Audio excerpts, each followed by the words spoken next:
Kita ini sebagai trader itu memang didesain itu untuk loss ya.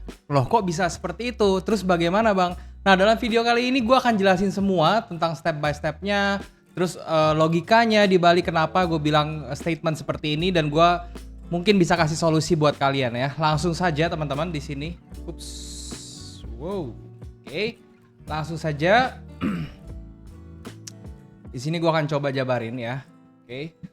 Jadi di sini gue akan bicara tentang yang namanya psychology ya. Ini kita base-nya itu adalah ngomongin tentang psikologi dan kenapa trader itu gue bilang didesain untuk yang namanya loss, oke? Pertama, gue ngomongin dari human nature ya teman-teman, HN, oke? Kita nih ya sebagai manusia itu memang secara psikologis itu sifatnya itu kita udah dibentuk secara defensif ya. Jadi kalau misalnya kita lagi menghadapi sesuatu yang tidak nyaman ya, kemudian sesuatu yang tidak pasti, kita cenderung untuk defensif. Nah, ini juga terjadi di dalam trading, teman-teman. Kita tahu ya, kalau misalnya kita trading itu kita berhadapan dengan yang namanya probabilitas, gitu kan? Nah, probabilitas.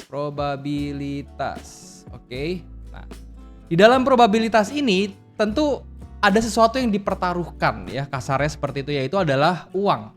Nah, sedangkan cara berpikir kita tentang uang itu setiap manusia ini ya, setiap kita ini itu berbeda-beda ya. Ada yang berpikir uang itu adalah sesuatu yang ya udahlah ya, yang tidak terlalu penting gitu ya. Tetapi bagi kebanyakan orang, uang itu adalah sesuatu yang sangat berharga, oke? Oleh karena itu di dalam trading itu tingkat seseorang untuk memasukkan modal ya itu atau namanya kapitalisasi itu berbeda-beda ya. Ada orang yang mulai trading itu dengan gue kasih contoh di sini adalah $100, kemudian di sini ada yang $1.000 ya, kemudian ada yang $10.000, oke? Nah, balik lagi teman-teman. Kita balik lagi ke yang namanya human nature ya. Bagi sebagian orang ya, ada yang menurut kita tuh $100 tuh kecil, oke? Tetapi ada juga menurut sebagian orang $100 itu sudah besar. Begitupun juga dengan $1.000, begitupun juga dengan $10.000. Ya. Jadi semuanya itu kembali lagi ke mindset kita masing-masing dan cara pandang kita tentang modal ini, ya. Semakin kita merasa modal yang kita keluarkan untuk trading itu adalah sesuatu yang besar ya secara nilainya uang ya. Misalnya $100 kita punya gaji itu, bahkan kita belum punya penghasilan, kita baru mengandalkan jajan misalnya yang nggak terlalu besar sebulan misalnya. Terus kita trading $100. Nah, mungkin $100 itu buat kita tuh sangat berharga ya. Tetapi kalau misalnya kita penghasilannya satu bulan itu sudah puluhan juta gitu ya, mungkin $100 itu kelihatan kecil.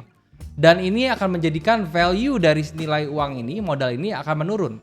Nah, kalau misalnya kita beranggapan value modal yang kita masukkan itu tidak terlalu besar, maka secara psikologis ya, sifat defensif kita tuh akan turun. Oke? Nah, kalau misalnya sifat defensif kita itu turun, berarti kita akan bisa berpikir lebih tenang. Ya, kita jadi lebih nggak deg-degan ya, kita akan lebih berpikir jernih dan segala macam kayak gitu. Tetapi kalau misalnya kita gaji satu bulan itu masih puluhan juta, let's say, terus kita langsung dikasih langsung taruh modal $10.000 itu 100 juta. Itu mungkin nilainya akan menjadi lebih besar. Apakah pertanyaannya psikologis kita di $100 dengan psikologis kita di $10.000 itu akan sama? Tentu jawabannya adalah sangat jauh berbeda ya. Maka yang berbeda apa? Sifat defensif kita. Ingat ya. Jadi sifat defensif kita di sini akan naik dan kita akan lebih was-was, kita akan lebih hati-hati dan segala macam. Oleh karena itu, perlakuan ke trading efeknya seperti apa? Jadi di trading itu kita akan lebih, pertama, lebih gampang ke trigger untuk nggak sabar, gitu ya. Nah, nggak sabar. Terus kita akan lebih hati-hati ya, lebih hati-hati. Nah, kemudian kita akan lebih, yang terakhir itu adalah lebih takut ya. Jadi ini ada 3 tahapan nih, gitu ya. Kalau misalnya nggak sabar, ini akan berdampak buruk juga untuk trading kita ya. Karena faktor utama orang loss dalam trading itu adalah ketidaksabaran ya dalam menghadapi segala situasi dan kondisi di dalam trading. Misalnya harusnya kita sabar untuk nunggu TP untuk tercapai. Ini kita karena kita terlalu defensif, kita terlalu takut ya, begitu profit dikit kita sudah close kayak gitu. Dan akhirnya yang harusnya kita profitnya itu bisa 5%, karena kita nggak sabar dan kita terlalu defensif, ya jadi kita cuma dapat untung 2%. Nah, ini kan kelihatannya ya nggak apa-apa bang, saya kan masih profit. Enggak ya teman-teman, yang harusnya kalian mengalami opportunity loss sebanyak 3%. Yang harusnya kalian bisa 5%, kalian cuma dapat 2%, itu kalian mengalami yang namanya opportunity loss sebesar 3%. Kayak gitu ya. Nah kalau misalnya hati-hati gimana? Hati-hati bagus dalam trading, tapi kalau misalnya kita terlalu hati-hati gitu ya, jadi efeknya apa? Opportunity loss lagi. Yang harusnya ada trade yang bisa kita ambil, karena kita terlalu hati-hati ya, kita akan kehilangan trade tersebut, kita akan kehilangan kesempatan tersebut, dan kita akan kehilangan juga potensi profit yang bisa kita dapatkan ya, seperti itu. Dan yang terakhir ujung-ujungnya karena terlalu hati-hati berujung ke takut trading ya. Jadi karena mungkin kita merasa itu uangnya terlalu besar, dan ketika kita loss $600 aja itu kita merasa udah gede banget gitu ya. Sekali loss 6 juta gitu ya. Nah itu akan men-trigger rasa takut kita dalam trading, dan ujung-ujungnya kita jadi nggak trading atau balik lagi ke opportunity loss, atau bahkan kita malah bisa loss secara capital karena yang harusnya kita belum kena stop loss, kita karena terlalu takut ya kita udah stop loss duluan, dan malahan pas kita stop loss duluan atau kita stop loss manual, harganya malah bergerak sebaliknya gitu ya, atau bergerak naik, dan harusnya kita profit malah kita jadi loss ya gitu ya. Nah efek ini memang secara psikologis kita sebagai manusia, nature kita sebagai manusia itu pasti akan digiringnya seperti itu. Ya secara default, secara otomatis. Makanya ternyata itu manusia itu atau kita ini sebagai seorang trader dari awalnya tuh udah didesain buat loss, teman-teman. Makanya gak heran kalau misalnya kalian dengar itu trader itu 90% itu pasti mengalami loss. Kenapa? Ya karena kondisi atau fenomena psikologis seperti ini yang kita diciptakan sebagai manusia, dasarnya seperti ini. Oleh karena itu solusinya seperti apa teman-teman ya? Sudah jelas, solusinya adalah kita harus melakukan kontra dari ini ya. Cuman kan kalau ngomong tuh gampang ya, praktekinnya itu susah. Memang kita secara teori mungkin kalian sudah tahu nih, oke berarti saya itu harus menurunkan sifat defensif kita sebagai manusia ya. Caranya bagaimana? Pola pikir kita terhadap uang itu harus berubah ya. Pola pikir kita antara hubungannya trading dengan uang itu harus dirubah. Maksudnya kalau misalnya kita trading itu hanya mikirin duit, harusnya kalian bisa shift itu ya. Trading itu bukan mikirin duitnya, tapi trading itu adalah gimana cara kita supaya kita trade itu sudah benar. Ya, secara plan kita sudah betul, secara sistem kita sudah oke ya, baru kita trading, uang itu akan ngikutin sebagai bonus kayak gitu. Nah, gue kasih solusi teman-teman ya. Gue akan coba runtutin apa yang harus kalian lakukan ya. Pertama yang kalian harus lakukan itu adalah kalian itu harus memiliki teknik atau knowledge ya, pengetahuan ya, knowledge yang benar dulu terhadap trading ya. Jadi ini pertama. Kita tahu ya, trading itu baik yang bilang katanya trading itu adalah psikologis lah dan segala macam bla bla bla lah. Tapi ya, yang pertama kali kalian harus kuasai itu adalah teknik dan knowledge-nya dulu tentang trading. Kenapa? Karena kalau tanpa teknik dan knowledge, kalian tidak akan bisa mengembangkan psikologis kalian dengan benar. Kenapa? Karena kalian nggak tahu dong yang mana yang benar, mana yang salah. Kalau misalnya kalian belum tahu mana yang benar, mana yang salah dalam trading, kalian tuh tidak akan bisa ngedevelop sesuatu mindset yang betul gitu ya. Jadi kalian harus tahu dulu ya knowledge-nya yang betul dalam trading seperti apa, teknik-teknik yang bagus bagaimana ya. Cara pengembangannya gampang banget, kalian tinggal riset aja teknik yang kalian suka gitu ya, dan kalian melakukan riset lebih lanjut seperti backtest dan segala macam.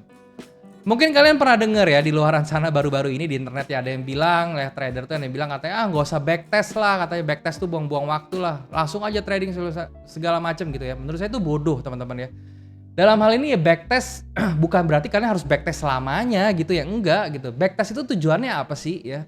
Backtest itu adalah tujuannya untuk mendapatkan ukuran ya, apakah sistem yang sudah kalian mau pakai ini itu sudah benar, itu sudah memiliki standar yang oke gitu ya.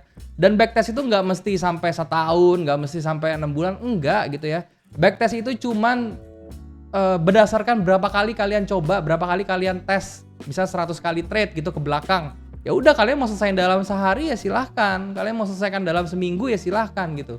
Yang penting jumlah backtestnya itu sudah mumpuni ya, 100 kali backtest ya, atau 200 kali backtest, sehingga kalian bisa mendapatkan satu data yang bisa mengkonfirmasi bahwa oke, trade saya ini ternyata atau sistem saya yang saya pakai ini, knowledge saya tentang market itu sudah segini loh gitu ya. Sehingga kalian bisa pede nanti begitu kalian mau pakai di trading beneran itu sudah oke gitu ya. Jadi satu tekniknya. Kemudian sudah kalian bisa menguasai teknik, baru kalian ngomongin tentang manage, tentang psikologi tadi. Psikologi ini tentang apa sih ceritanya? Tentang nurunin sifat defensif kita yang secara nature tadi gitu ya. Jadi kalau misalnya kita punya sifat defensif secara nature dengan adanya knowledge dan segala macam, kita bisa turunin tuh ya sifat defensif kita terhadap uang dan segala macam kayak gitu ya. Baru kalian itu setelah sifat defensifnya turun, kalian bisa tenang dalam trading, kalian baru bisa deh tuh ya bikin trading plan yang betul, terus kalian bisa mengaplikasikan trading plan itu ke dalam trade kalian beneran gitu ya. Bukan cuma trading plannya itu nggak cuma dibuat doang, tapi diaplikasikan dan juga dijalankan secara betul. Oke? Nah, sesudah kalian psikologi sudah mantep segala macam, baru yang ketiga kalian belajar tentang CMM itu ya, manajemen ya, tentang kalian manage duitnya, kalian manage trade gitu ya. Manage trade itu bagaimana? Ya kalian harus pinter-pinter ya, gimana caranya bisa BEP ya, kalian bisa gimana cut and reverse dan segala macam. Dan kembali lagi itu semua bisa dilakukan kalau kalian sudah punya fondasi knowledge yang betul ya. Jadi caranya atau step by stepnya seperti itu teman-teman ya, kalian harus punya knowledge dulu yang bagus, baru psikologisnya kalian benerin dengan cara kalian nurunin sifat defensif kalian terhadap uang ya, baru KMM gitu. Nah kemudian tips lagi, cara kedua gimana cara bisa nurunin sifat defensif kalian terhadap uang dari faktor eksternal di luar trading ya, yaitu adalah kalian memperbesar income kalian gitu. Jadi kenapa kalau misalnya kalian perhatiin ya, orang yang income-nya pas-pasan versus orang yang income-nya sudah stabil, sudah besar, sudah berlebih gitu ya, itu tradingnya biasanya akan lebih cepat mature, lebih cepat matang. Itu adalah orang yang sudah punya income yang stable atau yang berlebih. Kenapa? Karena balik lagi ke defensif orang terhadap atau perspektif orang terhadap uang itu sendiri ya. Semakin kalian takut menganggap uang itu terlalu berharga, maka akan semakin sulit untuk menurunkan sifat defensif kalian terhadap uang. Sehingga itu akan memperlambat progres kalian sebagai seorang trader ya. Jadi intinya seperti itu teman-teman. Kalau misalnya kalian merasa kalau saya stuck ya sebagai trader, saya nggak berkembang ya, mungkin ini adalah hal yang salahnya tuh di situ ya. Coba kalian renungkan apakah ini terjadi terhadap diri kalian masing-masing. Dan kalau misalnya ini terjadi, semoga video ini bisa merubah pandangan kalian dan tentunya bisa membantu kalian bisa berkembang lebih bagus lagi dalam trading ya. Oke, jadi itu aja teman-teman yang mau gue sampaikan hari ini. Semoga bisa bermanfaat, dan juga jangan lupa kalau misalnya kalian belum punya broker teman-teman, kalian bisa cek yang namanya OctaFX ya, broker yang sudah teruji dan terpercaya itu sejak lama ya, dan stabil mau keadaan apapun, news itu bisa open dengan santai juga, dengan bagus, dengan bersih juga ya, WD deponya juga aman semua. Kalian bisa cek OctaFX, linknya di description di bawah. Oke? Thank you teman-teman buat kalian sudah menyempatkan nonton video ini. Semoga sekali lagi video ini bisa membantu kalian dan bisa bermanfaat untuk kalian. Jangan lupa untuk subscribe channel ini. Kalau misalnya kalian suka dengan video ini, kalian bisa like video ini, share ke teman-teman kalian lain yang kira-kira membutuhkan informasi dari video ini. Thank you sekali lagi, kita akan bertemu lagi di video selanjutnya. Jangan lupa semua orang bisa cuan, salam sukses, bye!